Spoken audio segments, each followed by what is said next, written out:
So we're fortunate today to have with us Stacey Blankenship, who's been defending county governments since 1998. And she's been a wonderful partner for us here at KACo for the past several years. Stacey has a deep and broad understanding of employment law issues, particularly wrongful termination. Stacey lives and works in Western Kentucky, and she's a partner in the law firm of Coiler, Kelly, Hutchins, Blankenship, and Sigler. So Stacey, if you're ready, let's get started. All right, I am. Good morning to everyone. Let me see if I can get my screen shared here so you guys can follow along with my PowerPoint.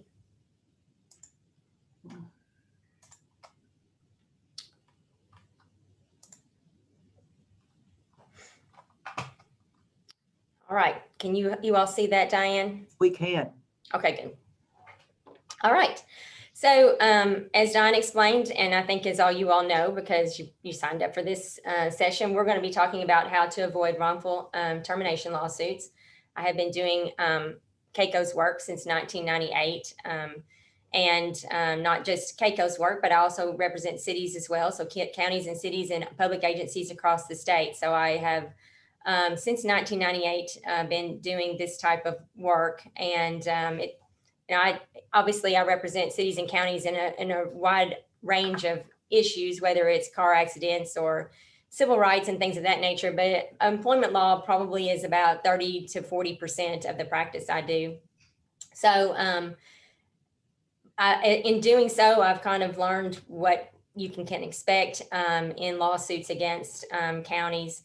And I've done this seminar on several occasions. So hopefully I've an old hat at it, and hopefully I've heard most of the questions that can be asked, but I can learn something new every day. So if you all do have questions, like Diane said, I'm happy to take them at any point in time. And I typically like to talk about the issue I'm talking about at the time rather than at the end, just because we're in the mode of talking about it. So if you want to ask a question at that time, I'm not very good at looking at chat, but I think that the KACo staff is going to make sure of that for me and let me know if we've got questions. So, but anyway, we're going to get started here. We're going to kind of start with the premise that I hear every time I get a phone call, because not only do I represent agencies when they get sued, but I get the phone calls beforehand a lot of times, before the termination takes place or the discipline. And so I always get the statement of, but aren't we at will state? That's what everybody wants to say at first, at will. Oh, they're at will. That means that we can just fire people anytime we want, and it doesn't matter. And that's true. Kentucky is an at will state. But the problem is that there are a myriad of exceptions to the rule. You can't, obviously, everybody knows you can't terminate someone who's African American or who's female because of their status. So there's all kinds of things like that we got to go through. So just because we're at will doesn't mean you can just terminate someone. So we start with the premise that yes, we're at will, but then let's talk about the exceptions. And there are a lot of them. And an hour and 45 minutes so of a seminar worth that I can get through as fast as I can usually. We didn't talk about a break, Diane. Do you all want to take a break at like a 5-minute break at 10, or just power through or whatever? A 5-minute break when you're halfway through would be great. Okay, good. All righty. So and if I forget, let me know, because I tend to get all caught up in my seminar sometimes and forget to give anybody a break. So okay. All right, let me get over here to my. All right, so the first thing we're going to talk about is the First Amendment. And let me explain something. The First Amendment first is, it has a lot of issues in there. It protects people's religion, speech, press, right to assemble, right to redress your grievances to the government. The one that we deal with more often on personnel matters is freedom of speech. So you have to understand that freedom of speech is something that is protected if you are a governmental employee. So I have, for instance, I have my own law firm, and if someone at my office, we're not a government agency, if someone at my office says something that I don't like, the First Amendment doesn't prohibit me from terminating them. But because you all are a governmental agency, the First Amendment does prohibit a termination or discipline based on something that someone has said. And then again, we're going to get into that in a little bit. I've got some cases to give you examples of. So I've put this little meme in here because I've been a little frustrated over the last few months because it seems like everybody wants to throw around the term, well, that's their First Amendment right. The First Amendment, like I said, does not apply to private agencies. And so, for instance, we can go back and talk about whether or not Twitter violates someone's First Amendment rights by taking down tweets, or Facebook, or anything else. First Amendment does not apply to Twitter or Facebook or any of those type of companies because they're private. So that's why it's different when someone just says, that's my First Amendment right. Well, are you talking about a governmental agency that is potentially infringing upon your right? Then yes, that may be a violation of your First Amendment right. If you're talking about just a private company, they do not have to abide by the First Amendment. So that's kind of where you have to realize there is a big difference, and it does make a difference in whether or not you can terminate someone or not. So the Constitution and all of its amendments only apply to governmental actions, which is what I've pretty much said here. A public employee may not be refused employment, disciplined, or terminated for speaking out about a matter of public concern. So what is that? So I give you examples here. We've got public money, how it's being spent. That's an example. How arrestees are treated or inmates are treated. Safety employees, things of that nature, things that you would think of as the public would care about. That's typically considered a public statement. Now, when I first started doing this in 1998, and I love that we have to go back and talk about all the way to 1998, it shows my age. First Amendment was not really a very big hot topic. Okay, so you hardly, I mean, I had a couple of First Amendment lawsuits in my early career, but and I didn't get very many phone calls about it because it just didn't come up very often. And as I'm sure you all can imagine, social media has completely changed that. And now, everybody's got a comment about everything. And so as a result, it seems that I get probably 4 or 5 phone calls a month from an employer, a governmental agency, angry about something that somebody's put on their Facebook page, one of their employees, and asking me, well, can we terminate them for this? So I've got a section on social media that we're going to talk about here in a second. So we'll get to that. But that is probably more often than not the issues that we deal with now. So the exception to the First Amendment, there's a couple of exceptions. One is if they're speaking only on matters of personal interest, then that is not protected by the First Amendment. So for instance, if you had an employee that got on their Facebook page and was complaining about their salary and saying, that stupid county I work for, pays me only X dollars, and, I think I should get paid Y. That's not a First Amendment right, because that is strictly a personal interest matter. Totally different than if they'd have got on there and said, the county doesn't pay all of the employees appropriate amounts of money here, or, that sort of thing. Then you're dealing more with, well, how's public money being spent, which is more of a public interest versus private. So that's always whenever I get the phone call about these social media questions, and it can happen in other areas too. Somebody can literally just say something, but it's just that social media tends to be more often what I get the phone call about. I first have to analyze that. Well, is this something that the public would care about because it actually affects the public, or is this person just griping about how they were treated? Or they get on social media and they're complaining that their employer just disciplined them for something that, by gosh, they didn't do. Well, that's a matter of public or private interest, and so it would not be protected by the First Amendment. The other example or exception to the rule is if they're making statements pursuant to their official duties. And that's the Garcetti versus, let's go back. Yeah, I'll just do it this way. All right. So that's the Garcetti versus Caballos case. So that case came out in 2006, and it's a good example of what we mean by pursuant to their official duties. I've also got a case that I had that I'll talk to you about as well. But in that case, you had a prosecutor, like in your case, it would be like one of your assistant county attorneys, made a complaint to the county attorney that he felt that the sheriff had lied in an affidavit for search warrant. And the sheriff got mad, as you can imagine, and went to the county attorney and yelled at the county attorney about it and said, I want him fired. Well, the county attorney didn't fire him, but he did move him to another courthouse. This is in Los Angeles, and Los Angeles has a whole bunch of courthouses. So he moved him to another courthouse. And this courthouse was apparently in the ghetto or something. The assistant county attorney was mad that he got moved to this particular courthouse. It was perceived as a demotion by him, even though technically it wasn't. And we're going to talk about that in a little while, but just so you know that demotions can be much more than just, we're going to change your position name or give you less money. It can be what the reasonable person would perceive it to be. And in that case, that was perceived as a demotion. He sued and said, you know what, it was my First Amendment right to tell the county attorney that I felt like the sheriff had lied on the affidavit for search warrant.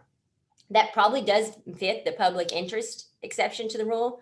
It does, that is not the exception, but falls into the actual First Amendment right. That would be something that the general public should be concerned about if your sheriff was lying on a search warrant. But what the court said was, but as an assistant county attorney, that was your job to notify your boss if you felt like that one of your documents that you were going to rely on in court had been obtained by fraud. And so for you doing that pursuant to your official duties, that's not a protection of the First Amendment. So the court ruled against him and said that his quote demotion to the courthouse that he didn't like was a valid exercise by the county attorney to do.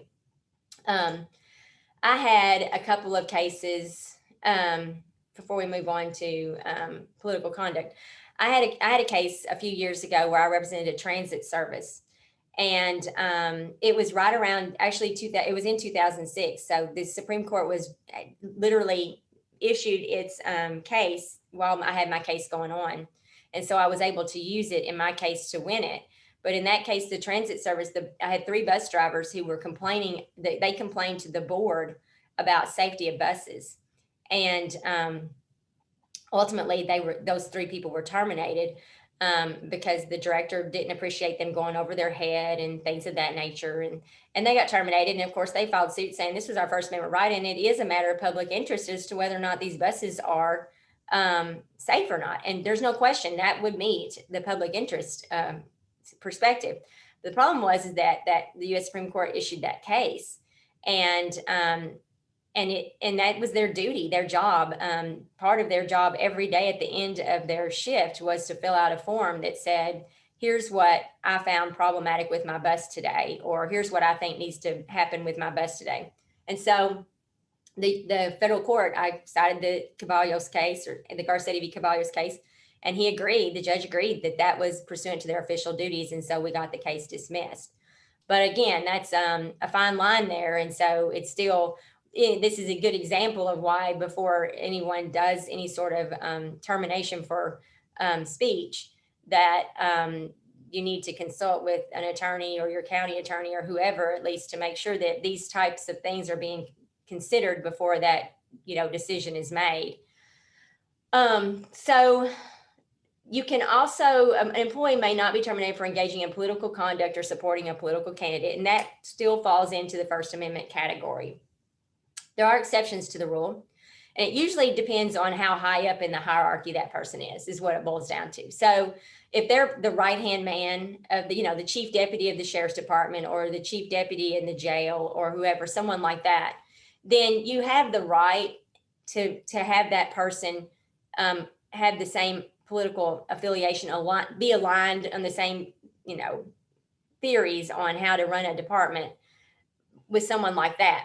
But the further down they go, the less the more protected they are in this particular thing, because they're not, those people down on the, you know, bottom of the totem pole are not making decisions. They're they're just following orders. So it, in the end, doesn't really matter what their political affiliation is or what their thought is. Their order should be, they should be following those orders no matter what. But if the person that is higher up in the hierarchy has the ability to make discretion decisions, like, well, category 1 is people named in law. I'm not really aware of anything that applies here. Category 2 would be positions that have significant discretionary authority, like we talked about, and 3 is confidential advisors. So any of those type people would, you could still, you know, basically require them to be in the same political affiliation. But anyone below that, they can have whatever political theories they want, no matter how crazy they seem. Because in the end, all they need to be doing is just following orders.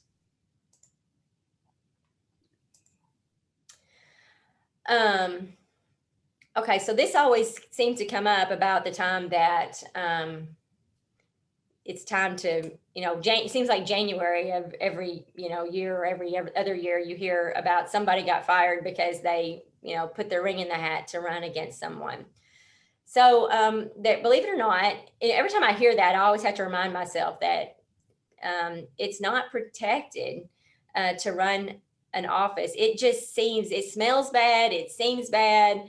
Every time I hear it, I'm like, oh no, that's going to be a lawsuit. And then either they don't happen or they do happen, and we usually can win them because there's no protection in the First Amendment for you to anyone to run for a political office, or it's not. So in other words, yeah, it's not protected. So in other words, you can, you know, the law does allow someone to be terminated if they throw their ring in the hat. But the only problem is, and I can tell you that this is where I always come up with the problem. And every time I've had these cases, we're boiling down to this. Yes, they can be terminated for running for a political office, but no, they cannot. You cannot terminate them for their thoughts, their political thoughts, or their speech. If they're out doing speeches or sending something out on their social media that says, you know, I'm running for office against this jailer because, you know, I think that he's corrupt and blah, blah, blah, blah, blah, and all this stuff, that's protected. And so that becomes the problem, that even though the law does protect someone or doesn't protect someone from running for office, they can still be terminated for that. Inevitably, they're going to get an attorney who's going to say, well, yeah, but they were really being terminated because they got on their social media website and said, you know, I think this jailer is corrupt and that sort of thing. And that is protected. So in the end, it's probably not worth it, is my point. Even though you can do it, it's not worth the theory, because they are probably going to have had somewhere at some point in time some sort of speech that they can complain that they're going to say really was the impetus for this decision. Okay, so what I do is, just so you know, if you get the lawsuit, you can kind of have a good idea of what you're going to be expected to do in order to help the attorney that gets assigned on all of these that we're going to go through today. The First Amendment is the first test we've got. And I will tell you that almost every one we go through today is going to be almost identical to this test. So when we get to the other tests, we can kind of move through them quickly. But the First Amendment test is, the employee first has to prove that they engaged in protected conduct. So we just talked about that and what that conduct could be. An adverse action was taken against the employee, and there's a causal connection. In other words, the reason why the adverse action was taken was because of they engaged in that protected conduct. If the employee meets that burden, then the burden shifts to the employer. So it shifts to the county to prove that the decision was, you know, would have still been made, that it had nothing to do with the protected conduct and things of that nature. And so if the employer can bring up some evidence to prove that it was something, that the decision was made beyond the protected conduct or for reasons other than protected conduct, then the employee still has to come back and prove that no, they're lying and it really is that.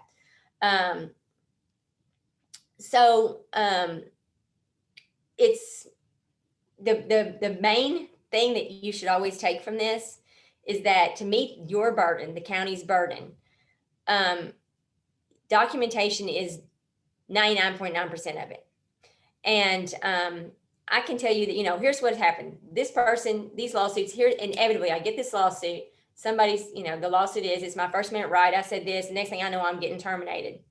And so it had to be about that. I call the employer. I'm like, okay, what do we terminate this person for?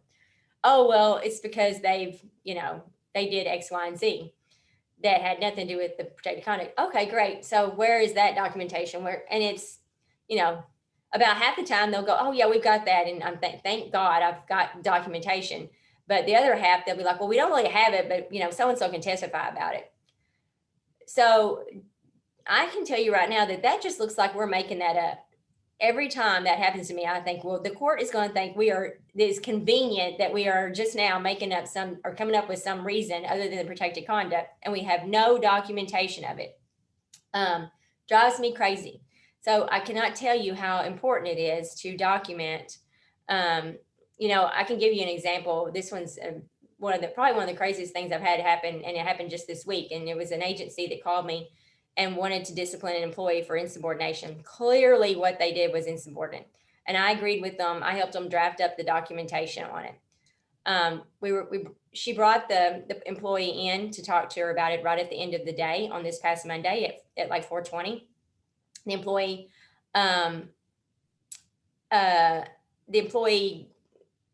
was in there for about 5 minutes, and she showed her the documentation. She got mad and refused to sign it and stormed out. First, let me say that I always tell, and I failed to tell this particular director this that day, but if you are asking your employee, in which you should always ask your employee to sign any sort of documentation on discipline or termination.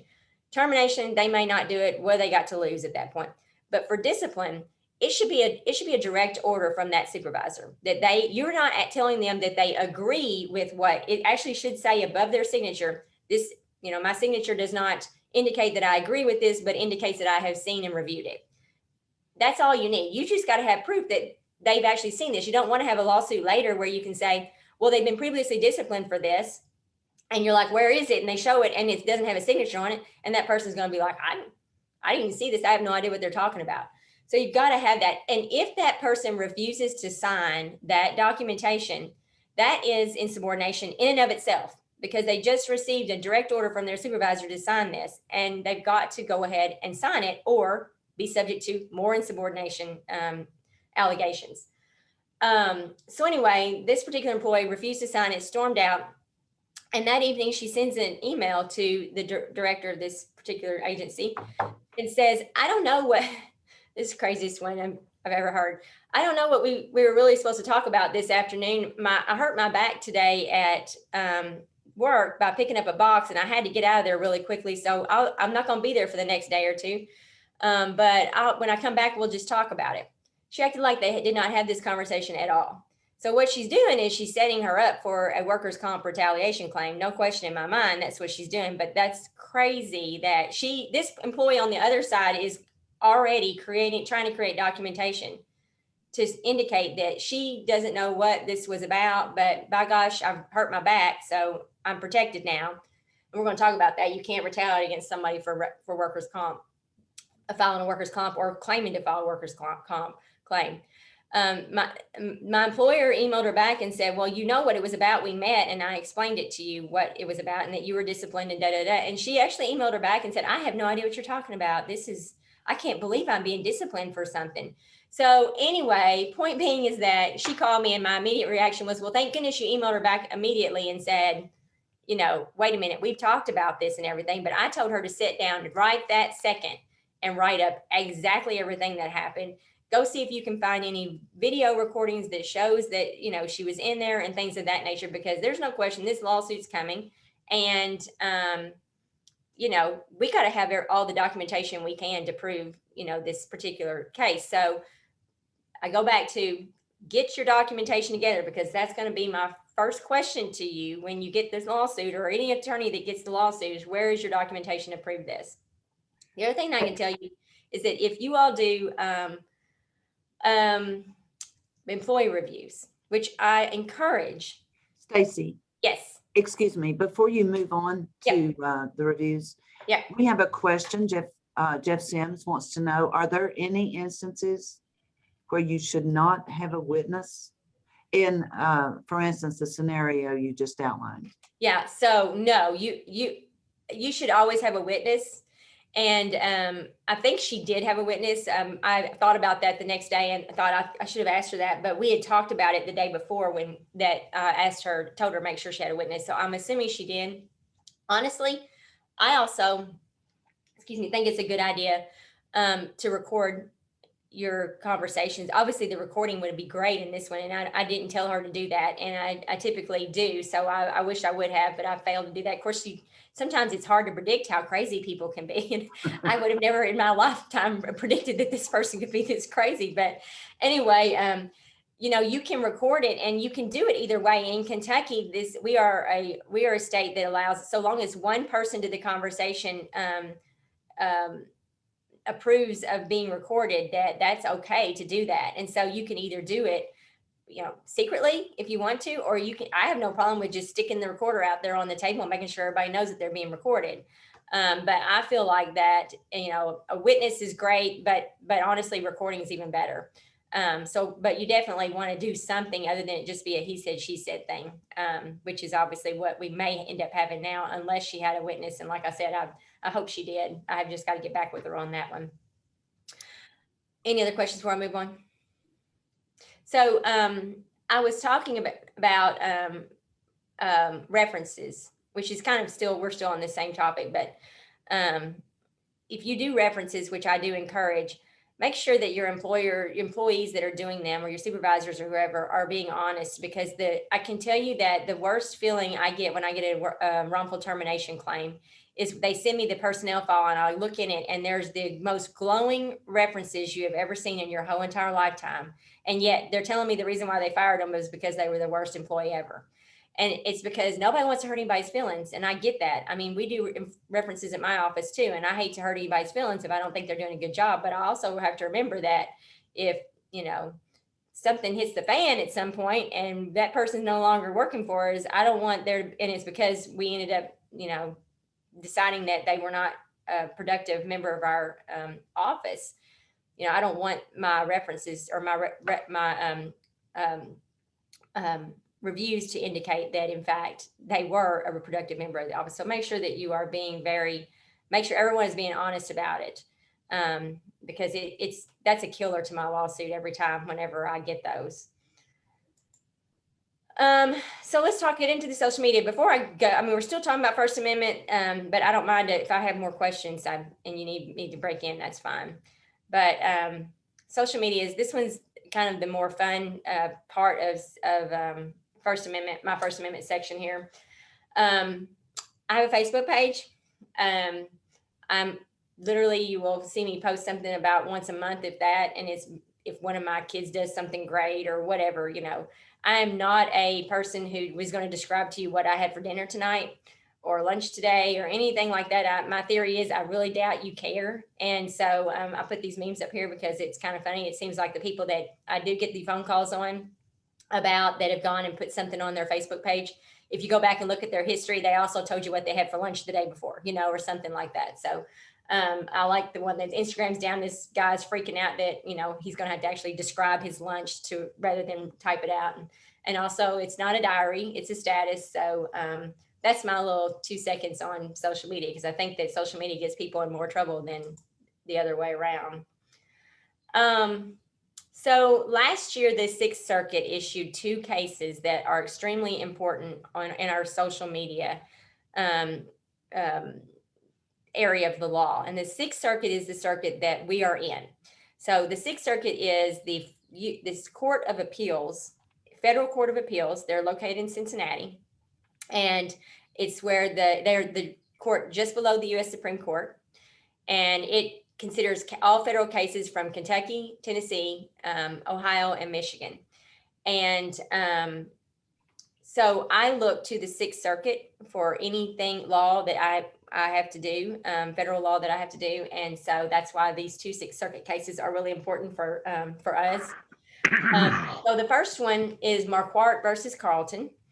And in that case, Tamir Rice was a 12-year-old African-American who was shot and killed by Cleveland police officers when he pulled a gun on a group of people at a park, a recreational center, and it ended up being a toy. Vigils and protests followed as a result. This is really timely. I think this incident happened, if I recall correctly, either in 13 or 14. So needless to say, we've still got the same stuff going on today. So it's kind of timely. The facts are kind of timely too. Marquardt was an EMS employee for the city of Cleveland who posted on his personal Facebook page, "Let me be the first on record to have the balls to say Tamir Rice should have been shot, and I'm glad he is dead. I wish I was in the park that day as he terrorized patrons by pointing a gun at them, walking around and acting bad. I'm upset that I did not get the chance to kill the criminal effer," and he spelled the word out. I just thought I'd be nice and not. Marquardt did not identify himself as a city employee on his Facebook page, but regardless, he was terminated by the city for violating its social media policy, and Marquardt filed suit saying his First Amendment rights have been violated. Okay, this is a city case versus a county case, but it doesn't matter because the issue is it's a governmental agency, and governmental agencies y'all are governmental agency too. So you could just throw county in there and it'd be the exact same scenario. So this is just to kind of remind you, if you remember, this was Tamir, and these were just pictures of the protests that went on after the fact. So the court held that this particular employee was protected, that the termination was illegal. Expressions of opinions, even distasteful ones, do not become matters of personal interest simply because they are phrased in the first person or reflect a personal desire. Marquardt was not impacted personally or professionally by the Rice shooting. So that's where we were talking about earlier. This is a matter of public concern, not private. Because the comments related to a matter of political, social, or other concern to the community, and thus was protected by the First Amendment. The termination was illegal. Now, the court did imply in the case, however, that if the city had limited its reasoning for termination to the one statement Marquardt said, that where he said he wished he would have killed Rice, the call would have been closer. But they didn't. They just said he shouldn't have, put any of this out on his social media page, and so they terminated him. And the termination was illegal.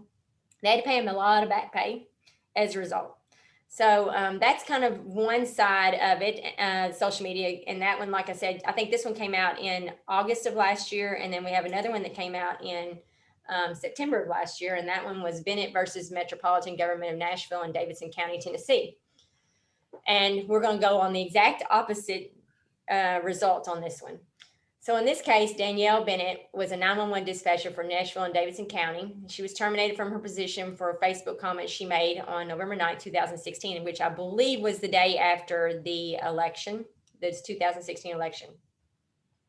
Thank God we have more America-loving rednecks. Red spread across all America, even, and she said the N-word, and she actually spelled it out, and Latinos voted for Trump too. So her supervisor began receiving complaints about the comment, including from constituents, and at least 2 employees were visibly upset at work about it. Bennett identified herself as a Metro employee on her Facebook profile, which is a little bit different than the other case where Marquardt did not do that, didn't identify himself as an employee. One constituent even wrote on their Facebook page, "So if you've called 911 and officers don't get there as quickly as you need them, it may not be the officer, and it may not have anything to do with the calls from around the city. In fact, it may be the dispatcher that got your call. If your skin's too dark, your call may have just been placed on the back burner." So Bennett was terminated for violating the city's social media policy and for bringing discredit upon her position, and she sued, saying her First Amendment rights were violated. So if you try to compare the two, they're very, very similar, but she did identify herself as an employee on Facebook. I don't think that would have made a difference. What the difference is that, as you can see in these facts, it was disrupting the way the business was being run. Marquardt, on the other case in the Cleveland, there was no allegation that EMS was having trouble running its department because of these comments. On the other hand, this particular department, 911, is getting complaints. They've got employees upset and things of that nature. And that's why they said they terminated her, was for it because it caused such a disruption to the office. So in that case, they held the business speech was protected by the First Amendment. However, in order to prevail in a case where the employer's reasoning for discipline was the disruption to the office and not just the speech itself, you have to prove that her interest in her free speech outweighed the efficiency interest of the government as an employer. So the court gave you 4 different ways you can argue this, and these all have ors in between them. So whether the speech impairs harmony among coworkers, well, we know that. We've got documentation of, we got 2 coworkers that are visibly upset and have made complaints. So there's one or we've met. And technically under ors, you can, probably say that's enough. But keep going. Has a detrimental impact on close working relationships where personal loyalty and competence are necessary. Well, certainly in a 911 department, you need to have close working relationships. They need to be loyal to each other. They're relying on each other. So again, this had a detrimental impact. Impedes the performance of the speaker's duties. The court found that they did not meet that standard, but undermined the office's mission. Yes, you've got people on the outside making comments about, how the department's probably not being run appropriately. So the court ended up finding that it met 1, 2, and 4, and that was enough. And so her termination was upheld in that situation. So there's 2 kind of different scenarios that came out last year on social media and First Amendment. And so again, this is, your attorney needs to, before you make a determination of terminating an employee or discipline them for their social media, you can see how close of a call it can be. And there's a lot of factors that have to be taken into consideration. So make sure you talk to your attorney before you do those things. Any more questions about First Amendment before we move on to the next section?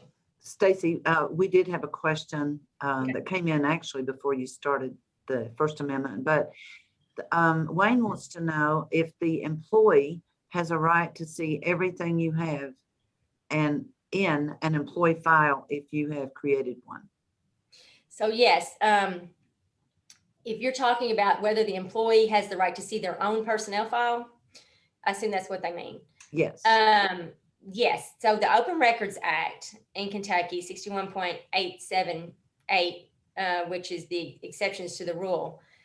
One of the very last sections in that statute says that nothing herein shall prohibit an employee from seeing anything in their personnel file.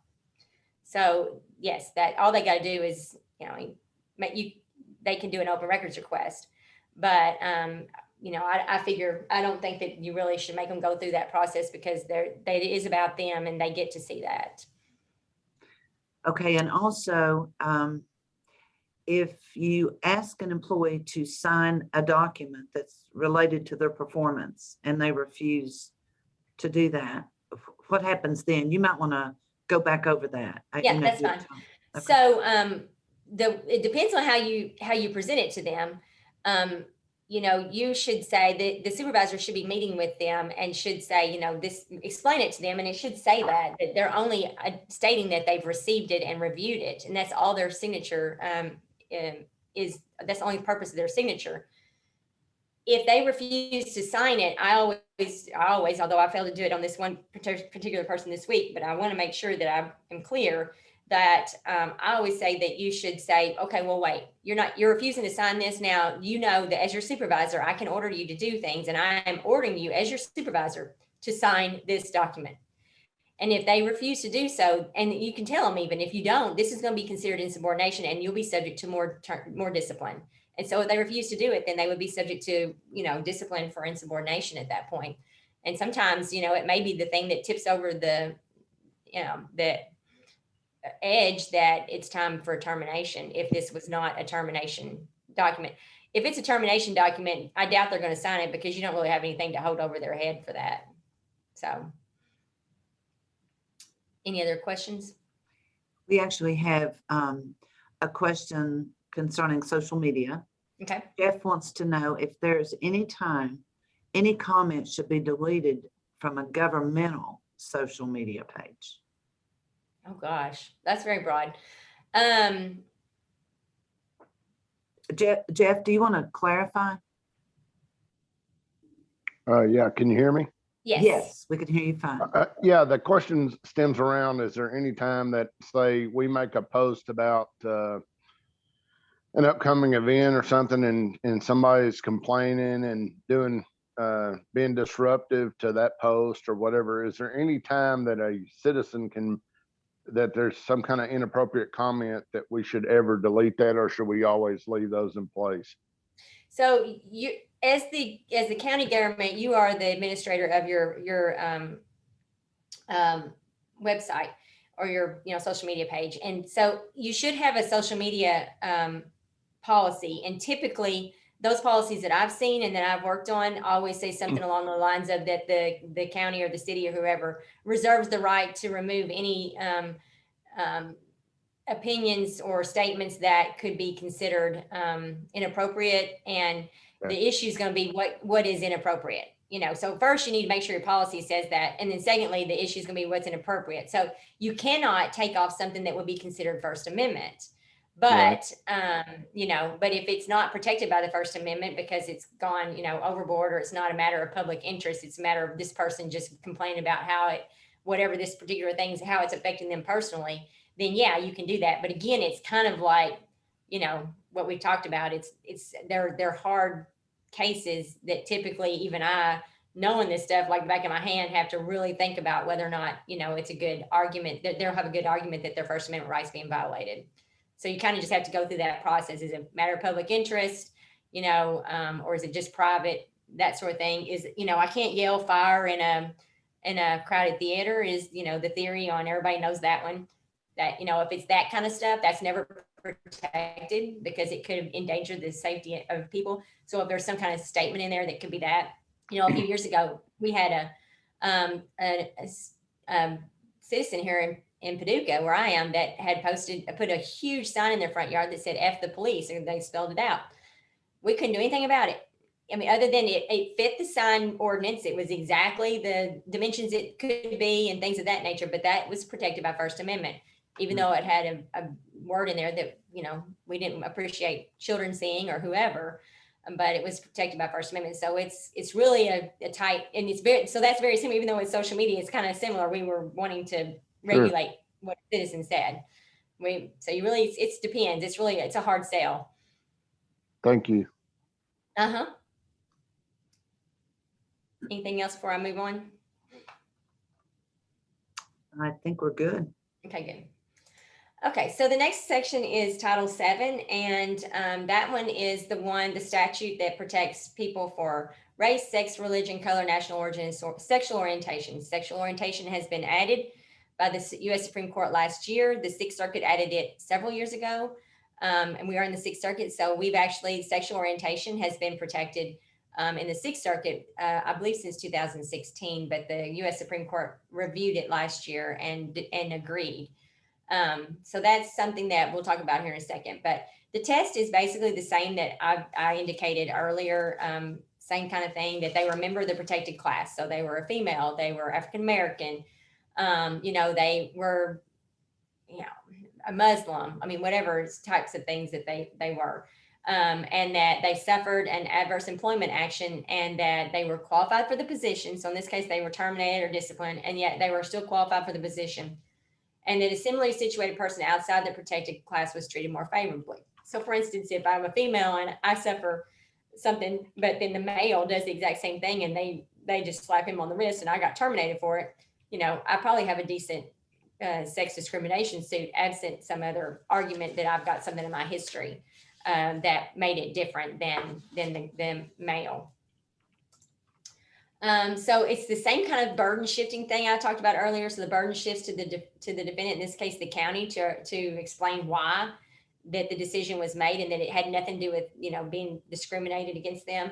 Again, documentation is, key on that. And then if you can prove, if you bring forth some documentation that shows that this was your decision and that it didn't have anything to do with that person's status, then it shifts back to the employee, and they have to come up with, they have to say, basically prove that you all are lying and that it truly is because of, she was a female or he was an African American or whatever it happens to be. So sex discrimination, let's talk about the sexual orientation thing real quick, because sexual orientation, like I said, the U.S. Supreme Court just issued that case back in the summer of last year. In that case, they had 3 cases that were consolidated. We had a county employee that was fired by Clayton County, Georgia for conduct unbecoming after he started participating in a gay recreational softball league. In all 3 of these cases, there was no question that this person was terminated or not hired. I'm thinking one was not hired, one was fired. No, they were all fired. Okay. That they were all fired for saying that they were either gay or a transgender. The second one was saying that he said he was gay, and the third one said that he was a male when he was first hired, but told the employee that she planned to live and work as a female. And so the U.S. Supreme Court said that being gay or transgender is part of the sex discrimination section in Title VII, and so therefore those people were protected, and their terminations were illegal, and they were either required to bring them back to work or pay them back pay. So also, just to kind of throw in here, just so you know, because of that case, that means that you have to modify by reasonable means bathrooms, dressing rooms, things of that nature to accommodate a transgender employee. And I've got a couple of employers where I've had to help them do that right in the last, well, one was like 3 years ago, and one was just in the last 6 months or so, where we've had to accommodate a transgender employee for bathroom purposes. And our way we did that was we just put bathroom locks we put locks on the doors so that person could, use that restroom and whatever restroom they felt appropriate using.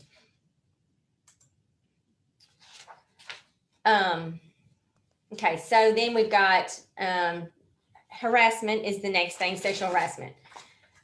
This one tends to be probably one of my more common employment law cases that I get is sexual harassment. I think it's a lot more prevalent than you think. I think I've got a meme on that or something on that here in a second. So you got to make sure that there isn't any harassment going on. Sexual harassment, not only sexual harassment, but race, religion, color. So you can't harass somebody because of their religion, or because of their race. But like I said, the most common is the sexual harassment one. What I see have happen often is an employee will be terminated for a legitimate non-discriminatory reason. But then all of a sudden they're claiming that they were sexually harassed the whole time while they were at work. And it's news to us, and we don't know about it until, after the termination. So that seems to be a very common one. So you got to be aware of that potential issue, ensure that your staff and supervisors aren't engaging in that sort of conduct. There are 2 types of sexual harassment cases that can be brought. One's called severe or pervasive, and the other one's called quid pro quo. The severe or pervasive one can be committed by a supervisor or even a coworker. So it's not just the supervisor. And the quid pro quo one is a supervisor one. It's literally like, hey, if you'll do X for me, then I'll promote you, or I'll, do whatever it is. That's quid pro quo. But the severe or pervasive one is just one where it's a constant, and not constant, but enough that it's pervasive in the employment, that in that person's employment, that it makes it so uncomfortable for that person to even work. They don't want to come to work and things of that nature. Then that becomes a sexual harassment lawsuit. So even if it's, like I said, a coworker doing it, it's a valid lawsuit. So the test would be that they're a member of that protected class, that they were subjected to unwelcome sexual harassment. The harassment was based on the employee's sex, and the harassment was so severe and pervasive that it altered the conditions of the victim's employment and created an abusive working environment. So it's more often than you think. So more than 50% of working women claim that they've been sexually harassed, and 30% of working men report that they've been sexually harassed as well. So it does happen fairly often. And that's why you, as an employer, should be aware of it and make sure that you're, addressing any issues that you think may be occurring. So here's some examples. Some of them are obvious, obviously grabbing, groping, kissing, rubbing, getting in people's personal space. Sexually suggested comments and jokes is probably the more common one that you see out there. Emails, letters, poems, repeated requests for dates can eventually become so that somebody just doesn't want to go to work. If every day they have to go to work, they know that this guy or this female, or however you want to put it, is asking them out for a date when they've told them no. Obviously requests for sexual acts, questions about the person's sex life or experiences, foul or obscene language can ultimately, I mean, obviously not, you know, it depends on how the foul or obscene language is being used. If it's used in one place for a way versus another, it can become sexually harassing. Calling another employee babe, dear, hun, etc. repeatedly. I can tell you that I've experienced that. Not probably now that I feel like I'm old, but when I was younger, and I would get that sometimes, and it's kind of annoying as a female. I had a judge that would do that, would call me hun all the time in court, but if men were there, of course, he didn't say anything like that to the men, and so it was annoying to me that it was belittling to me, and so I think that people have to realize that if you do that to females, it becomes belittling because you don't normally probably have like terms of endearment for men. So it's a way that you're treating the women differently than the men, and ultimately can lead to a sexual harassment claim. So the mere fact that the relationship was voluntary and not coerced is not a complete defense, although evidence of such may be relevant to determine whether the conduct was welcome or unwelcome. So that is, if you're talking about something where actually there's a relationship, or there's you know, the employee is participating as well in some way, shape, or form, then the issue is it welcome or not? Because unwelcome is the only type of conduct that is actionable. You can bring a lawsuit about. If it's welcome, then it's not actionable. But I will tell you this, that I've had, well, that's usually if there's a relationship, it's almost inevitable that the employer is going to tell me, the supervisor is going to say, well, but she, you know, it's the she wanted it defense. It doesn't play out very well in front of a jury, because I guarantee you that person is now going to say, if they've now been terminated, and then they file suit saying that they were sexually harassed, guess what? They're going to say, no, I didn't. I feel like I didn't have the option because that was my boss, and you know, I just had to do it, or I knew that he would, you know, probably fire me or write me up or something. So it's a good reason why, in my opinion, no nepotism policies are a good thing usually, certainly with respect to dating and things of that nature, because especially with respect to supervisor and employee, because it's really you never really can tell for sure if that employee is a welcoming participant or not. And I tell you, I had a case with KACo just recently where we went and mediated a case with the federal judge, and it was she wanted it defense. I knew going in because I've had 2 or 3 of the cases in front of this judge where that was the she wanted it defense. So it was the welcome versus unwelcome. You know, we ended up getting the case settled okay because, you know, but I will tell you that the federal judge, I knew before I went in, I laughed. I said that. I said, I almost quoted you verbatim to my client. I said, this is what he's going to say. And he did. He was like, that she welcomed it or she wanted it defense doesn't play well for me. And I'm like, I know, judge, but you know, of course I don't call it she wanted it defense. I say it was welcomed, because that is truly one of the standards, is if it's welcomed or not. And I told him, you know, my answer is just, I realize that it doesn't play well, but it is truly one of the elements of the case. But point being is that, you know, it's not fun to be in front of a federal judge and have to do your whole argument is, oh, it was welcome versus unwelcome, because it's, you know, of course, this person in this case is now saying that she didn't have a choice, and they always do. That's what they will say. So please, please, please be aware of that issue. If you've got dating going on between your supervisor and your employee, if it goes sour, I've got a case right now that went sour, and it wasn't a relationship. It was just that they had been friends forever, and they tended to, you know, send off-color jokes back and forth to each other on, you know, by text and things of that nature.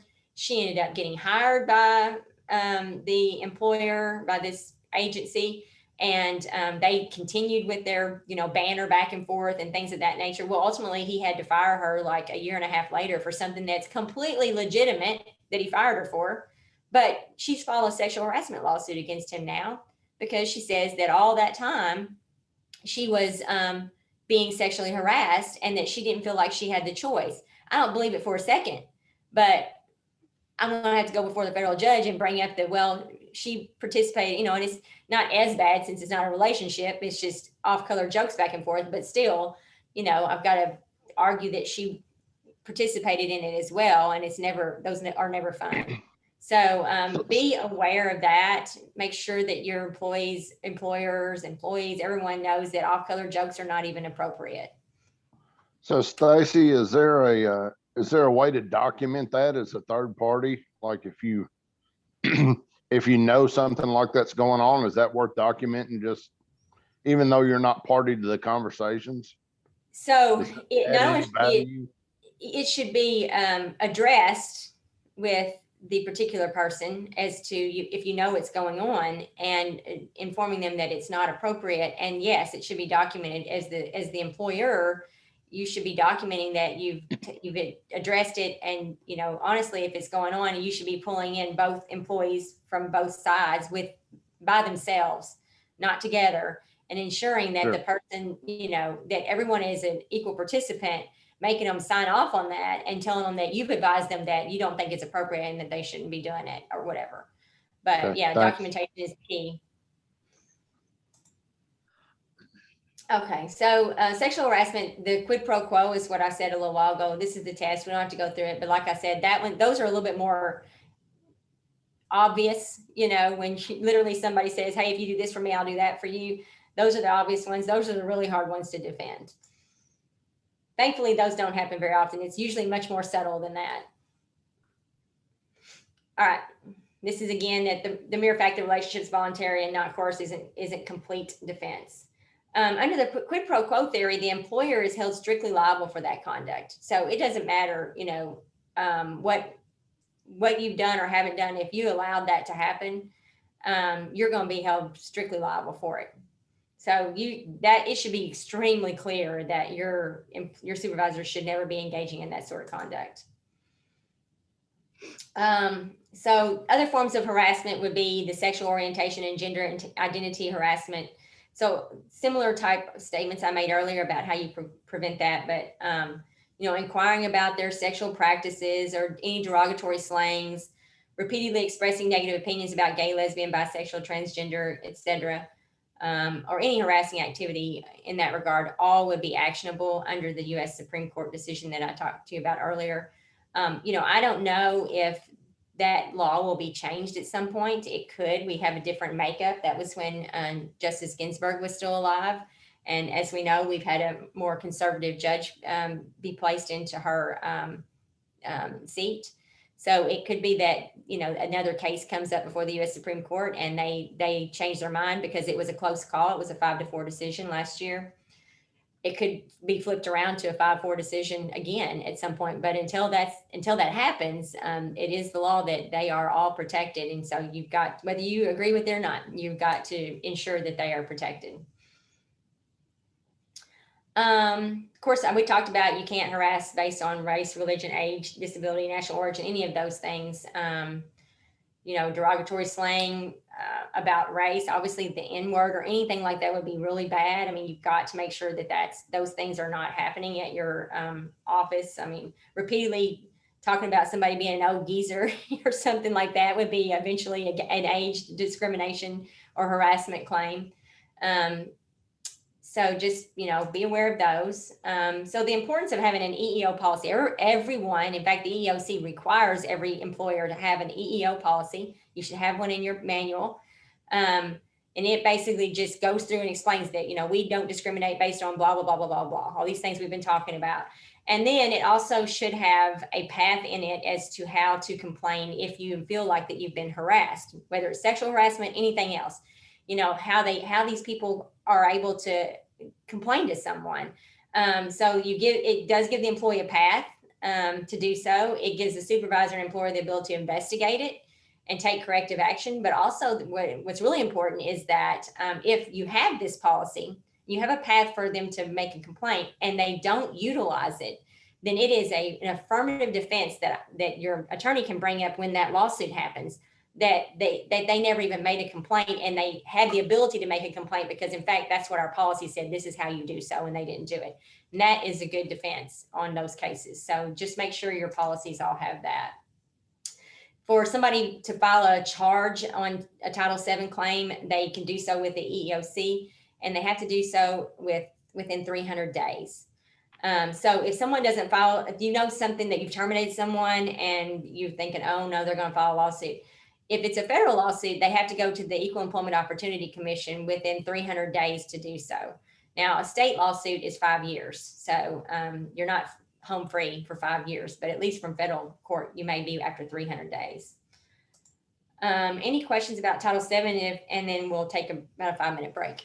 So we're going to move on to Age Discrimination Employment Act, ADEA is what we call it. And before we do that, I was looking down at my notes, and I meant to tell you, because a lot of people don't appreciate this or understand this, but you can get a lawsuit for termination if someone quits. And it's called constructive discharge. So don't be surprised if I get that surprise sometimes when someone gets a lawsuit and they're like, they quit. We didn't terminate them. So it's called a constructive discharge, meaning that their argument's going to be that the environment was so bad that they didn't have a choice but to quit because it was so bad. And usually that's under a sexual harassment type lawsuit, but it can be other types of lawsuits as well. But so anyway, just want to mention that before I moved on. So the Age Discrimination Employment Act protects individuals over the age of 40 from being discriminated against because of their age. So, and that's with respect to any term, condition, or privilege of employment, but you certainly cannot terminate someone because they're, old.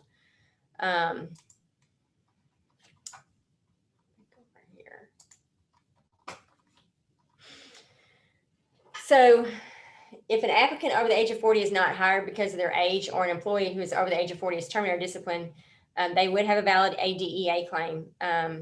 So to me, this is always one that comes into play when I get those phone calls more often than anything else, just because, I usually when I get the phone calls like, hey, we got so-and-so and then we need to terminate them.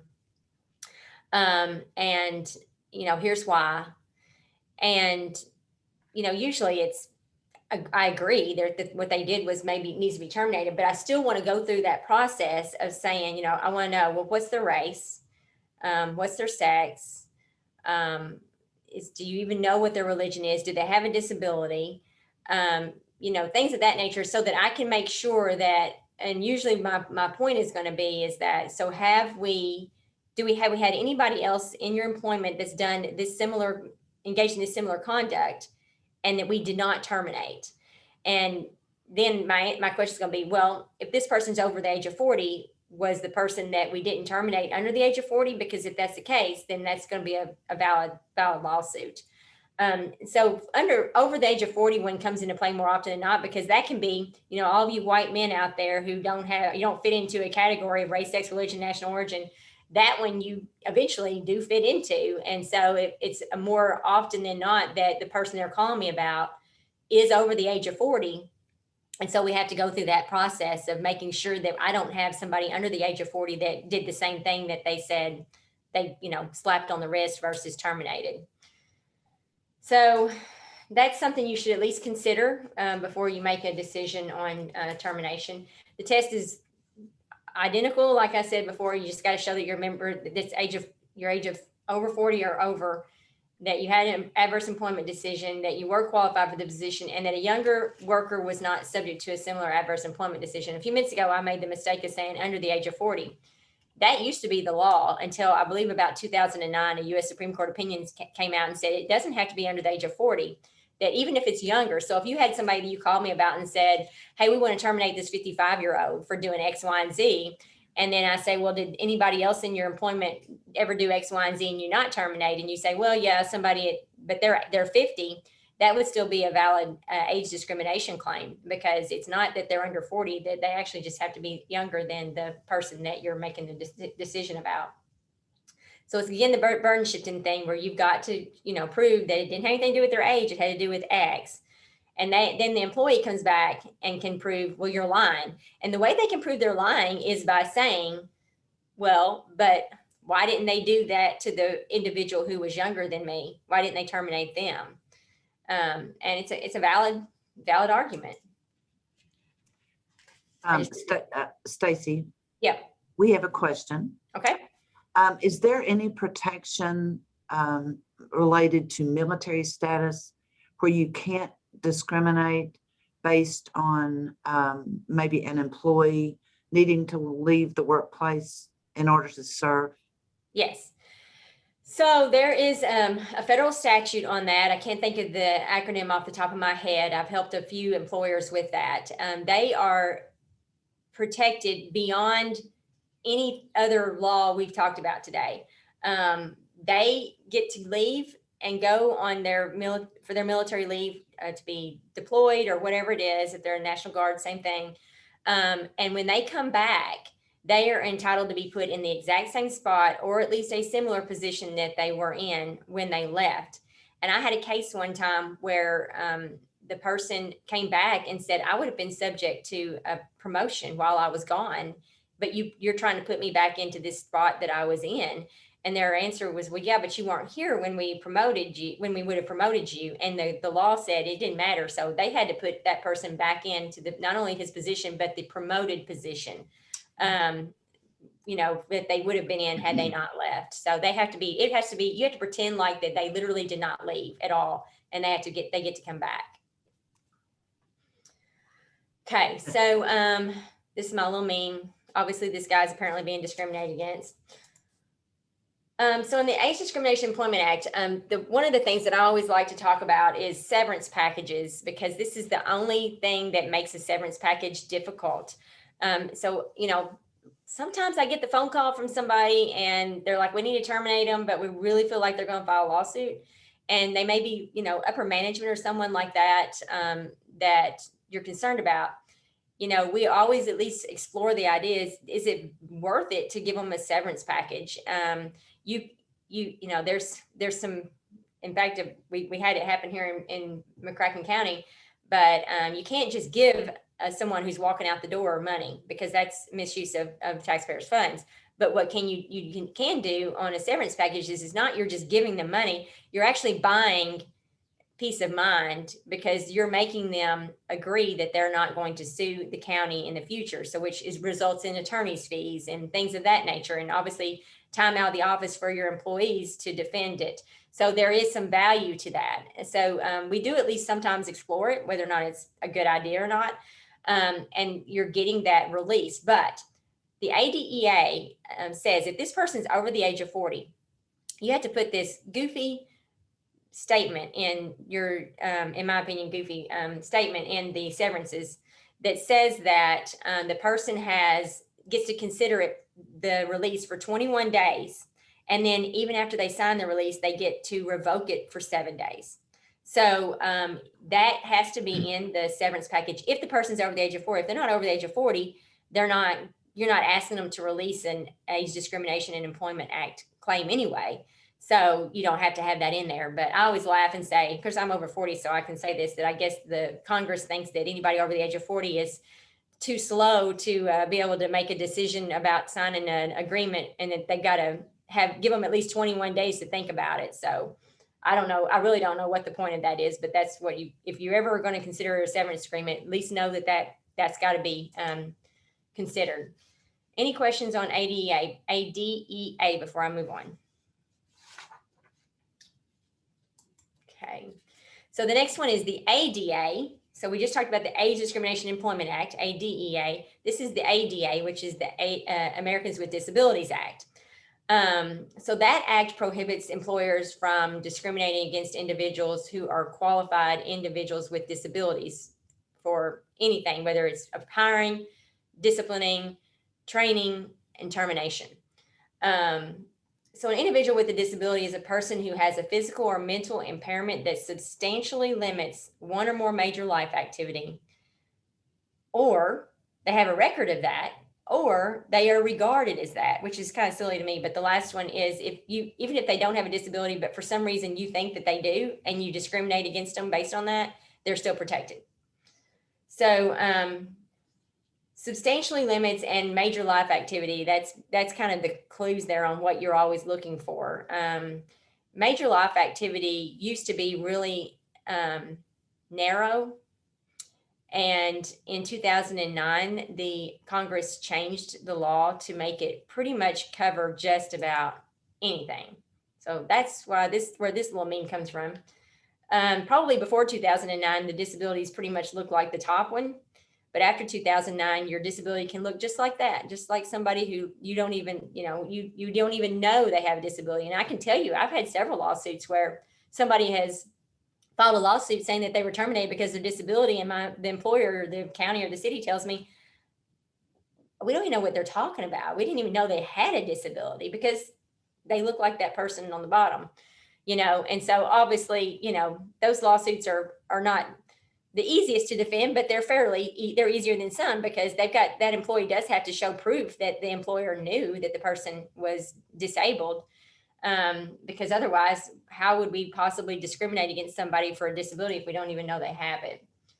So a person is considered to be a qualified individual with a disability if they can perform the essential functions of their job with or without reasonable accommodation.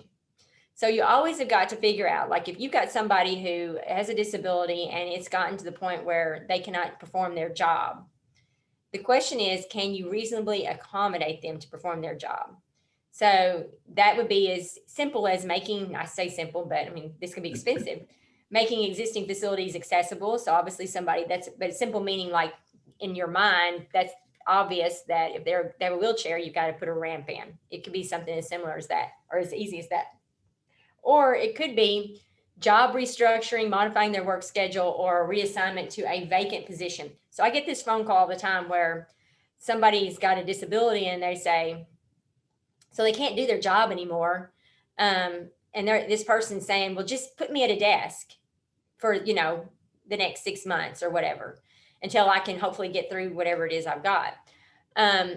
The law doesn't, and my question to them is, well, do you have a desk job open? And their answer is, if it's no, then technically the law doesn't require you to create a job for somebody. It's only that they can be reassigned to a vacant position. And of course they have to be qualified. So, I mean, if you have a position open and, they're all day long, all they're going to be doing is typing, and the person can't type 5 words a minute, they're probably not qualified for that position. So they still have to be qualified, and it has to be vacant.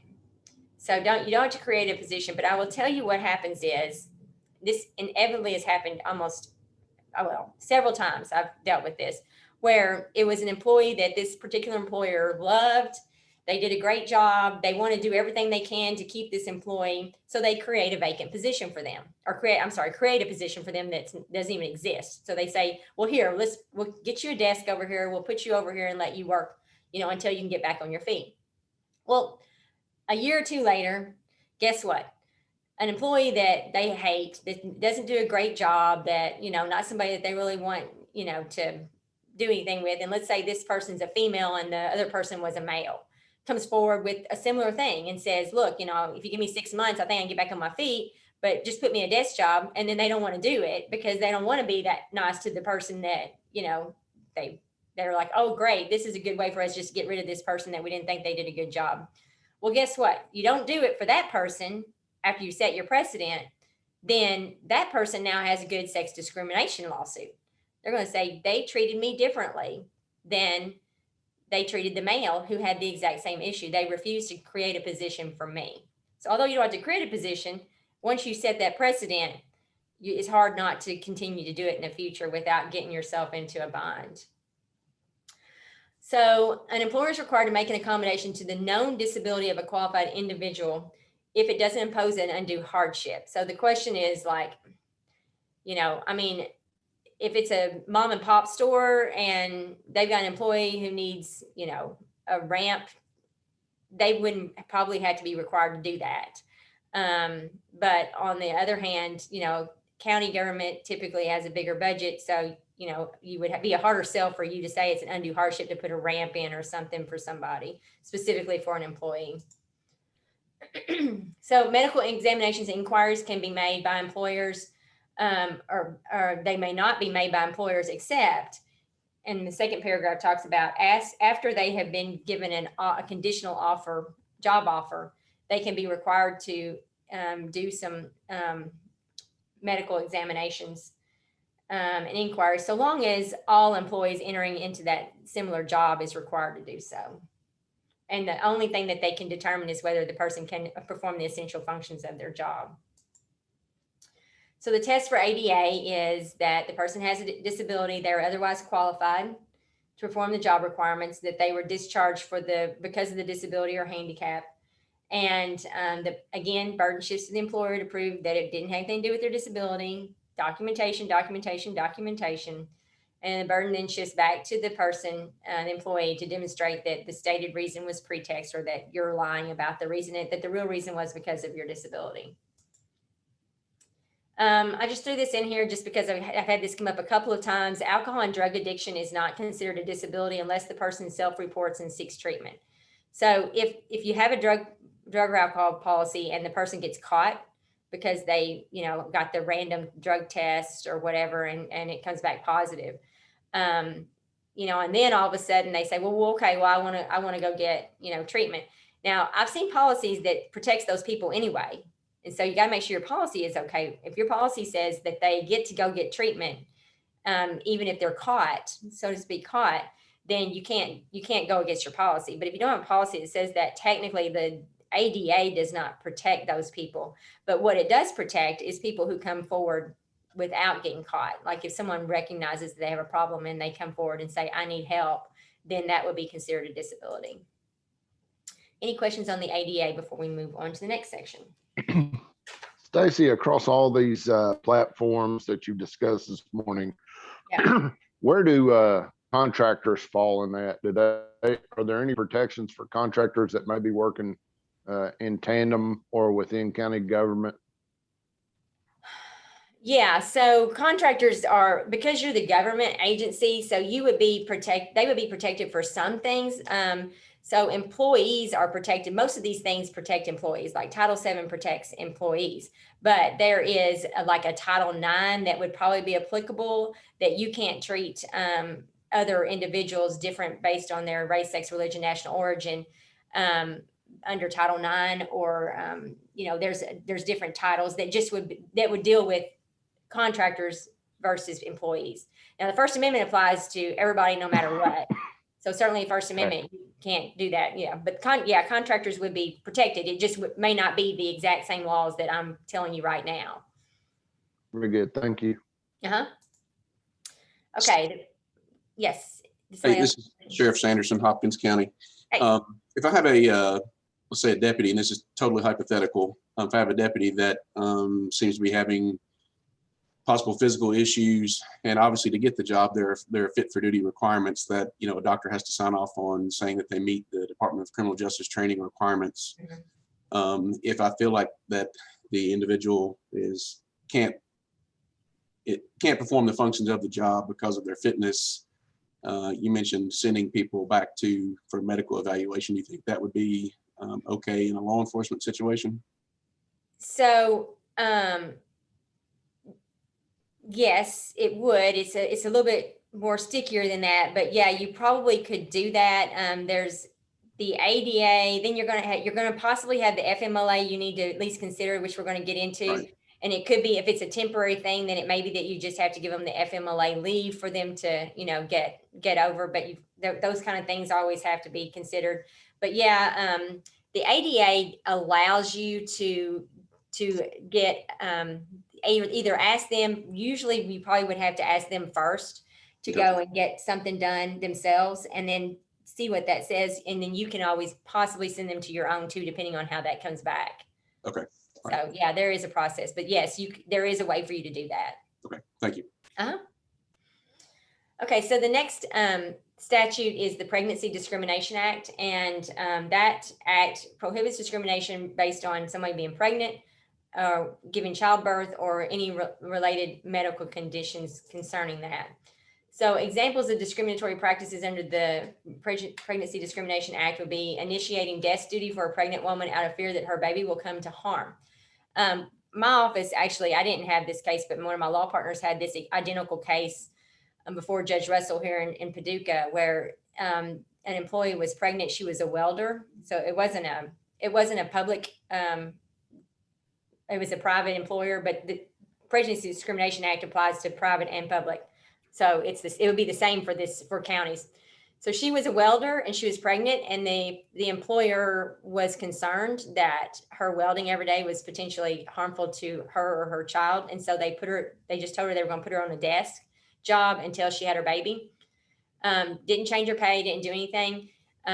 She sued and said it was a violation of Pregnancy Discrimination Act, and they went to trial, and the jury agreed. And so even though had she asked for it, it's funny. The issue is whether she asked for it or not. If she'd asked for it, then you probably, because pregnancy is considered a disability, you would have had to probably at least try to reasonably accommodate her. But in this case, she didn't ask for it. She didn't want that. And it ended up being a violation of the Pregnancy Discrimination Act by forcing her to go to a desk job. So anyway, that's one.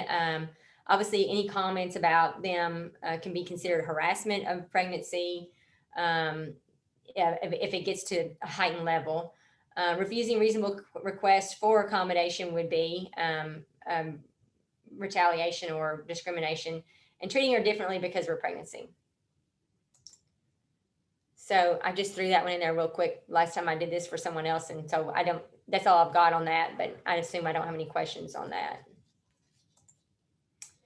So the next statute that we're going to talk about is the Kentucky Civil Rights Act. And the Kentucky Civil Rights Act is the one that I talked to you about earlier that is 5 years. So you have a 5-year statute of limitations to bring a lawsuit on this, whereas all the federal claims we just talked about, at least the statutes like the Title VII, ADA, and all that, you have to bring to the EEOC within 300 days.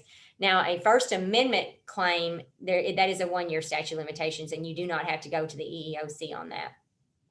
So under the Kentucky Civil Rights Act, Kentucky protects, all of these things that we've talked about, but they also have a unique one in there. I don't know if there's any other states that have this, but it's smoker or non-smoker. So in Kentucky, of course, we like our tobacco. So we've decided to protect employees who either smoke or don't smoke. And I actually got a phone call one time from a public agency who was really, really small little public agency, had an employee that only one of them didn't smoke, and all 5 other employees did. And the one that didn't smoke was constantly complaining about, they smoked in the office there, or they would go outside and take their smoke breaks, and it would be like 30-minute long smoke breaks. So the director of this agency contacted me and wanted to terminate the non-smoker because she was just driving them crazy, because she was always complaining about them smoking in the office. And I said, well, you can't. And he couldn't understand. I told him, I said, well, in Kentucky, she's protected. You're wanting to terminate her because she's not a smoker, and that would be protected, and she would have a valid lawsuit. So anyway, that's our only strange little thing in Kentucky, but the rest of them are all the ones we've talked about up to this point. The next thing is retaliation for filing a workers' comp action. So I talked about a few minutes ago about my little case that happened this week, and I think this is where this woman is trying to go with her case. If you cannot retaliate against someone for filing a workers' comp claim, there's a statute specifically on that in Kentucky. It's KRS 342-197. So I had this case a few years ago. There's an employer that I represent often. They didn't call me before they fired somebody. And then we get a lawsuit like literally 2 weeks later. And it's the first time I'd even heard about it. And I read the lawsuit and I thought, well, this can't be right. And this particular employer had a employee who had gotten injured on the job and had said he was going to file a workers' comp claim. He hadn't done it yet, but he said he was going to. And so they just got mad and fired him. And next thing we know, we're getting a lawsuit. Well, their answer was, well, he didn't file a workers' comp claim yet. He just said he was going to. So we just thought we would just, fire him before he did. So there's a case right on point on that. that I found and was able to call him back pretty much the same day and say, okay, well, it doesn't matter if he filed it or not. The law says that even having the ability to file it, you're still protected. So in this case, the employee was injured on the job and notifies the employer of that fact. And before the employee had a chance to file a workers' comp claim, his employer terminated him and he filed suit alleging retaliation. And the employer argued that he wasn't protected because he had not yet filed his claim. So it was basically identical to the lawsuit that I had gotten. And the court said that under the facts of the case, the employee was pursuing a lawful claim under the workers' comp statute, even if they hadn't filed it yet. And to hold otherwise would allow employers to easily avoid the statute by firing the injured employee before he can file, a relatively easy circumvention of the statute, which we do not believe the legislature intended. And I wouldn't think so either. I don't think that the law would say that whoever can do something faster is the winner on this particular one. So just be aware that if somebody's filing a workers' comp claim against you, or even saying they're going to, been injured on the job, you don't terminate them for that. That's a bad, would be a bad case for you. Stacy, So- how long does the employee have to file a workman's comp claim if they claim injury? Oh gosh, I'm not for sure there's even I honestly don't know that because I don't do workers' comp, but I don't know that there is a limit on it. It's just the longer drawn out it is, the more a better argument you have that it didn't happen on the job. But I don't know that there's an actual, statute on that per se. Okay, thank you. Uh-huh. Stacy, we do have another question. Okay. And so how would you suggest an elected official handle harassment between one elected official against another elected official, not necessarily his employee? Mm-hmm. Is there any KRS that addresses that? So, I mean, obviously it needs to be addressed just because it's not appropriate. Now, I guess the question is it just, it still has to be just because if I don't like you or vice versa, you don't like me and you're just always harassing me about we just don't like each other. That's not protected at all. And a lot of times that's what I see is, just in, fellow, especially political individuals that just don't see eye to eye and they don't like each other and they're constantly harassing each other. But it's not protected. The issue is going to be, is this harassment based on something that's protected? Race, sex, religion, national origin, disability, any of these things we've talked about today. And if it's because of that, then it is protected, although it's probably a closer call because they're not technically employees. And, the law presumes that everybody has the right to work and they should be able to work without being harassed. And so, being you don't really have the right to be in a political position. So, you don't have a right to be a fiscal court member or whatever. So it's possible that the law would say it's not really protected, even if it is based on race, sex, religion, national origin, and all those things. Because I don't know that they fit and qualify as an employee under that law, but that doesn't mean it shouldn't be addressed. And, I don't know how to tell you to do it other than, you can certainly pull both of them in and talk to them about it and see if you can't resolve it. But you can't terminate somebody. You can't discipline those people. I mean, fiscal court members don't have, now you've got an ethics, I assume you do. I know I helped a city year before last do an ethics investigation on one of their city council members. And ultimately we brought ethics charges against this particular council member and had a hearing and, and that sort of thing. So if it does violate your ethics policy, if you don't have an ethics policy, you should have one. And certainly you can include in there as part of your ethics policies, you expect everybody to be treated with respect. And so it may be that you can go through that process.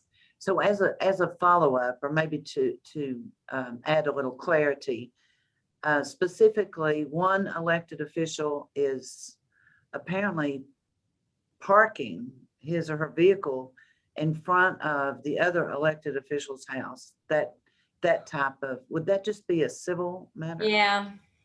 I mean, it doesn't sound like it falls in any of those categories we've talked about today. But again, it may be that you need to look at your ethics policy and see if that's, there's always some kind of generic thing like conduct unbecoming, and certainly a fiscal court member parking a vehicle in front of another fiscal court member's house just to be harassing is could be considered a conduct unbecoming, that you at least could bring them up on some sort of charges on that. Okay, well, the questioner reiterated, only their ethics commission only deals with financial issues. So maybe they need to look at expanding their ethics code. Right, yeah, because that's up to the fiscal court, what they want their ethics to Right, be, so right. you all may be bound by it right now, but that may be the way to address it, is that you bring up a new ordinance on, let's amend our ethics code to allow, to say that we're not going to tolerate harassment among the fiscal court members as well, and that sort of thing. And I think if you did that, then it probably would, at least it'd be clear, I would think, to that fiscal court member that you may be addressing that issue eventually. Right. Hey, Stacy, it's Rich. Yeah. Before our members go run into the courthouse to file a claim because of a car parked in front of their home, one thing I always recommend, and I think it's pretty important, sometimes we forget that the county attorney is available. Talk to your county attorney. Sometimes if you get into a heated issue where you're no longer able to talk to one of your fellow fiscal court members, the county attorney can act as a intermediary, especially as we head toward the next election season, which seems like it gets earlier and earlier every 4-year cycle. The less that's in the paper, sometimes the better. And if the county attorney can get this issue taken care of, so much so the better. And just one man's opinion. Thank you. Thank you, Rich. Thank you, Rich. I agree. Okay. So our next section is Family Medical Leave Act, and thought that meme was kind of funny. Some people, we actually are happy when they, not very often, but every once in a while you get one of those employees where the office seems to work smoother if they're not there versus there.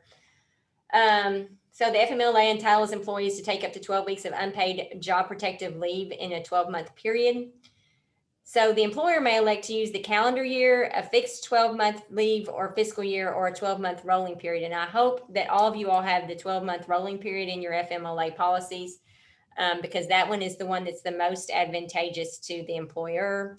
The others tend to be less advantageous and more advantageous to the employee. I'll give you an example of, the employer public agency I represent had a FMLA policy that was on the calendar year. And so the employee took off at the end of October for FMLA. This is an employee that they were, it's my meme, my meme. Like, thank God this person's not here. Our office tends to work better when they're not here. And so they were looking forward to this person not coming back at the end of the 12 weeks, because if that happens and they exhaust their 12 weeks and they can't come back to work, then they're not protected after that and you can terminate. And so this employer was convinced that they were going to get that 12-week period. So they called me in January when the 12 weeks was about to run out and said that they wanted to talk to me about proceeding on to terminate, because this employee has already told them that they're not going to be able to come back in a couple of weeks. And so I looked at the policy and I said, well, you're on the calendar year. And they said, what does that mean? And I said, that means that on January 1, he got 12 more weeks.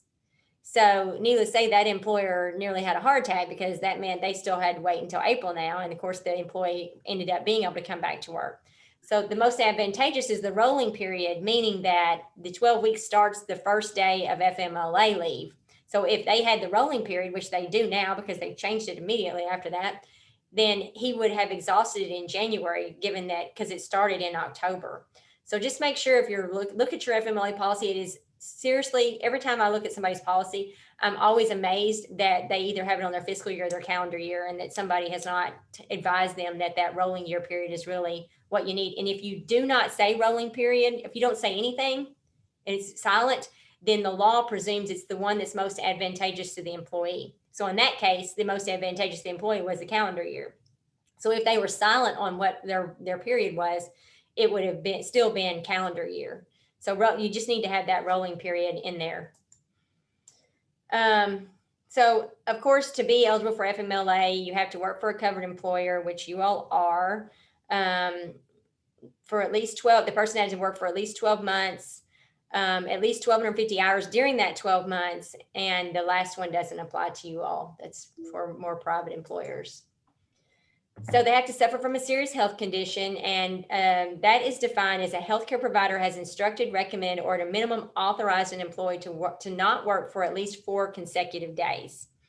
So the FMLA used to be more advantageous to the employer, where it made the employee actually ask specifically for FMLA leave.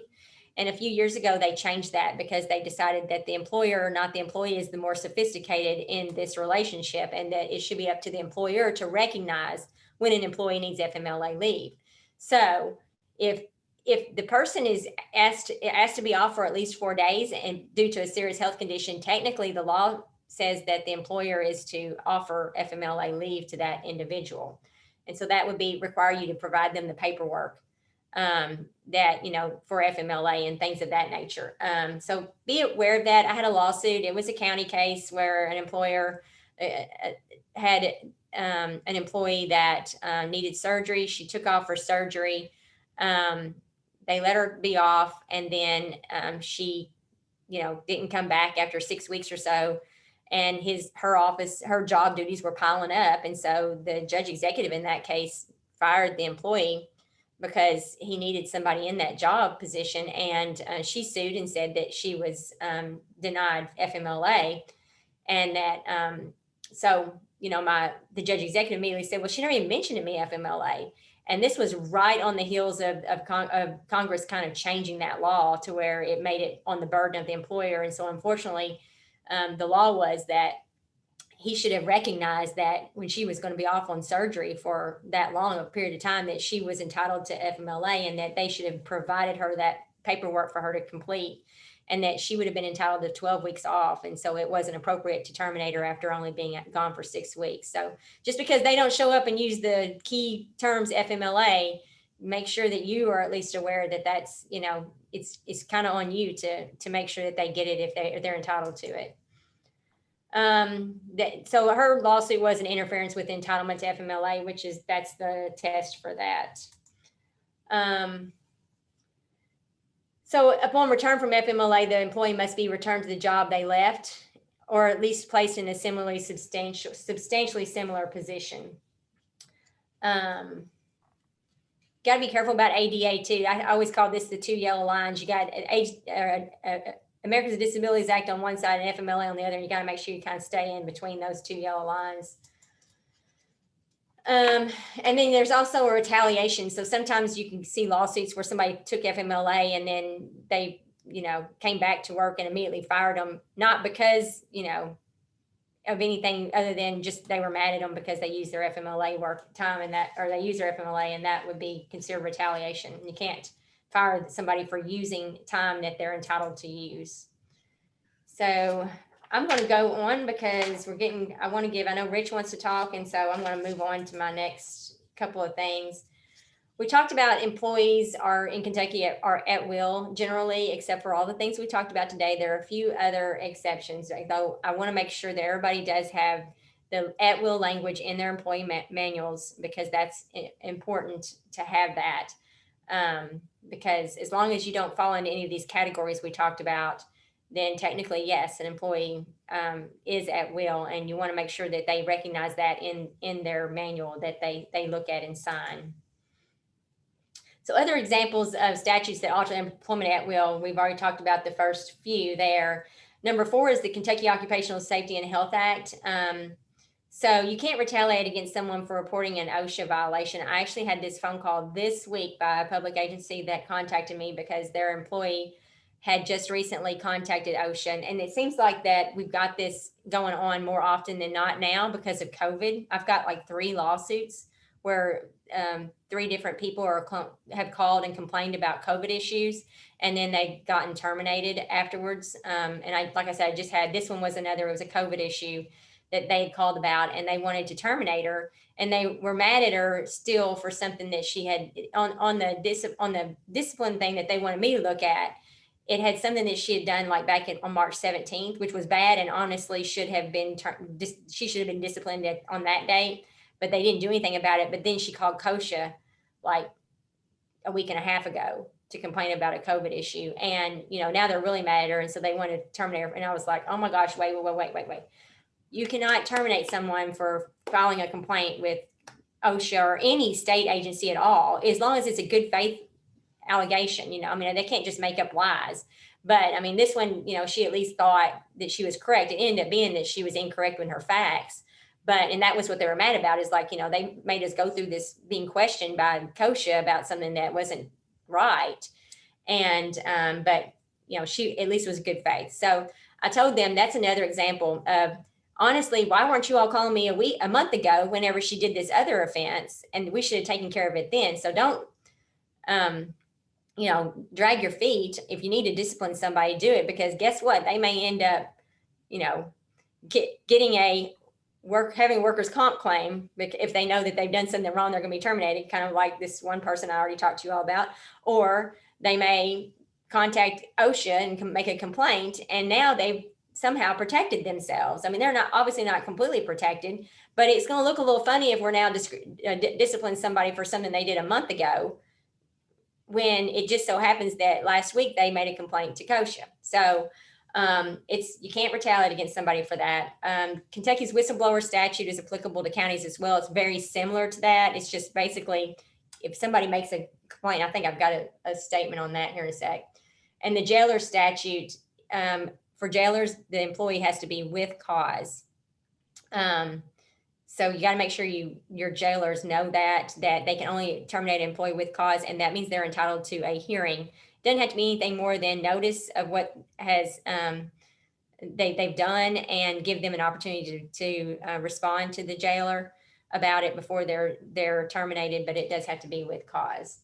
So I want to just touch real quick on police officers in KRS 15520, which is the Police Officer Bill of Rights. And it's really confusing as to whether or not this is applicable to sheriffs, deputies or not. There was an amendment not too long ago in 2016 that indicated it probably was, but we've recently had a federal court case come out that says that it's not applicable to sheriff's deputies. So I would suggest, if any sheriffs on here would at least be aware of this particular issue and make sure, because it's kind of a fluent thing that we're just not for sure. Right now, I'm in Western District, Kentucky, and it's my judge here in local area that ruled that it's not applicable. So I like that, because it's a long drawn out process for the sheriffs to have to go through to even discipline an employee if you have to utilize that 15520.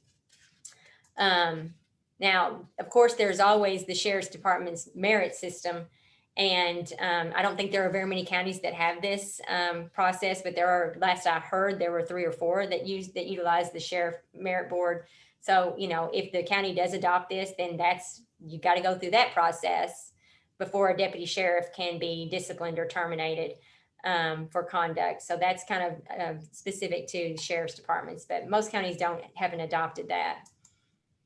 The whistleblower statute in Kentucky is applicable to counties. It's not applicable to cities, which is kind of strange, but counties, that statute is definitely what I'm seeing right now with COVID.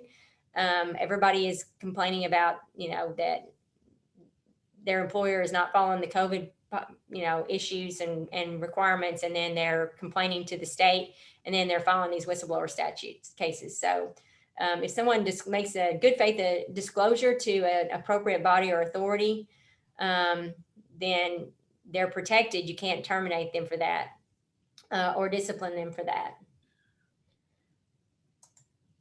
And then the jailer statute is that one that I addressed a second ago, and it is the with cause. So if the county has a grievance procedure applicable to jailers, that person should be entitled to grieve the discharge. And that notice of the charges against him, an explanation of the evidence, and an opportunity for the employee to tell his side of the story is all that's required when you have with cause termination. But they do need to do that. So you can't those jailers cannot just give the person a letter and say, you're done. I mean, they do at least have to bring them in, tell them, here's what, we believe that you have done, and give that employee an opportunity to tell their side of the story. I always tell my jailers when they do that to record the conversation, because they're going to argue later that you didn't give them, an opportunity to tell their side of the story. And you got to have proof that you did, because otherwise it'd be called a due process violation, and it's a valid one. And I think that's it for me. Stacy, we do have a question in the Uh-huh. chat. Is at will the reason, no reason is included in documents about an employee leaving a job? And it's usually, she says it's usually high level, but it also could be mid-level mean, position. For any reason or no reason language, is that what you're talking about? That an employee can be terminated for any reason or no reason? I think so, because she Okay. says, yes. Yeah, so that is harkens back to the at-will doctrine, that anyone that's at will can be terminated for any reason or no reason, so long as it's not an illegal reason. And we just went through all of the possible illegal reasons it could be. Now, let me just say this, though. I'm glad she brought that up, because I usually try to raise this during my seminar, and I forgot to bring this up today. What drives me crazy when I get these lawsuits is, and I've had these several times where they've used that quote no reason thing. They're like, well, we didn't tell them why, because there was no reason to do that. It was for no reason. We just, I'll be like, well, nobody gets fired for no reason. Okay. That's not how that works. That's just, nobody ever in the million years is going to believe that you fired somebody for no reason whatsoever. So yes, the law presumes that they can be fired for no reason, so long as it's not an illegal reason. But guess what? That person is going to file a lawsuit and say, well, actually I was fired for an illegal reason. I'm a female, or I'm Jewish, or I'm an African-American, or I have a disability, and they come to find out you didn't even know they had a disability, but they're going to argue that you fired them for being disabled. And so then, you know how we talked about that burden shift, where it goes to the employer to say, we didn't fire them because they had a disability. Heck, we didn't even know they had a disability. We fired them because of X. If your letter just says, you are hereby terminated, and we have no reason whatsoever in the letter, okay? Or a lot of times people will say you're on probationary status, and so therefore we're just terminating you. You don't meet your probationary status. It looks like you are making your story up, because we cannot say, oh, we just felt like we terminated them. That will not meet that standard of what is the real reason for the termination. You lose. No question about it. We lose, because I cannot meet that standard. I have got to have some documentation to tell me and show me what the real reason is. So yes, the law does say any reason or no reason, but please do not assume that that's okay to just means that you can just write a letter and say you're terminated and not actually tell the person why, because I need that. Your attorneys need that in order to prove that when that lawsuit happens, and it very well could, that we can say, no, the real reason was this. And if you don't have it in there, if I'm sitting on a jury, I'm going to think you're making it up. I mean, and I tend to be very conservative and on the employer side all the time, but I'm going to think you're making that story up. If it was really for that reason, then why didn't you put it in the letter? Any other questions from me before we let Rich talk for a second? It appears we don't have any questions. Okay. Great job. Thank you, Rich. All right. So can y'all hear me all right? I'm assuming you can, because Lord knows, even without a microphone, you can probably hear me all the way from my home here in Lexington. So for the last couple months, we've been getting questions about COVID shots. And Diane thought it'd be a good idea to throw this topic on the back end of Stacy's excellent presentation. It really is. Stacy is one of our top attorneys, been doing this for a long, long time, and really knows her stuff. No doubt about that. So I greatly appreciate her coming and doing this for us, and look forward to hearing her presentation to the jailers in June, I believe. So having said all that, I guess I can change this. All of a sudden, Diane, I saw your face big and bad because the presentation went away. Gallery, there we go. So here's what we're going to talk about real quick. I'll be done in 5 to 10 minutes max. And if you have any questions, y'all know how I say things. I would rather you all call me ahead of time and we fix the issue before it becomes an issue than after the fact. Well, I think Stacy's awesome. Crystal gives Stacy plenty of cases. So if we can stop one case from going to Stacy, that's cool. I don't think she'll mind one bit. Because Crystal will find another one for her. So having said all that, so here's the deal. So the question became, can we make our employees take a COVID vaccination? And we really didn't want to answer this question for the last month and a half or so because we were waiting to see what the Commonwealth of Kentucky was going to do, what the Kentucky General Assembly was going to do, because there were several bills offered up that would have affected whether or not an employer, and in this case, I'm thinking of you all as employers, whether an employer could require a COVID vaccine. And ultimately, what they passed was Senate Bill 8, which mostly had to do with students and children. There's a small piece that talks about adults, but ultimately, that small piece doesn't really affect the issue because federal law will affect the issue. So we're going to talk about a couple things here. One is, really, it's pretty simple. Can you require your employees to get a vaccine? And the short answer is yes, and the legal answer is yes with some exceptions. And then there's the Rich Ornstein recommendation, which is use incentives, don't use mandates if you can help it, because I think that's really the way to go. So let's talk a bit real quick. So the EEOC has something called the Pandemic Preparedness Guide. And the Pandemic Preparedness Guide was originally developed for the swine flu epidemic, 15 years ago, 14 years ago, 13 years ago. And then they updated it last year because of COVID. And actually put the update out shortly before the first vaccine was available. And one of the questions on the preparedness guide is, may an employer compel all of its employees to take the vaccine regardless of their medical condition or their religious beliefs during a pandemic? Now, when somebody specifically pulls out, regardless of their medical conditions or religious beliefs during a pandemic, then you know the answer is going to be no. So while in theory, you can require your employees to take the vaccine, you can't violate their federal rights. So if I have an ADA disability, like Stacy discussed, you cannot make that person take the vaccine. You need to look at a reasonable accommodation.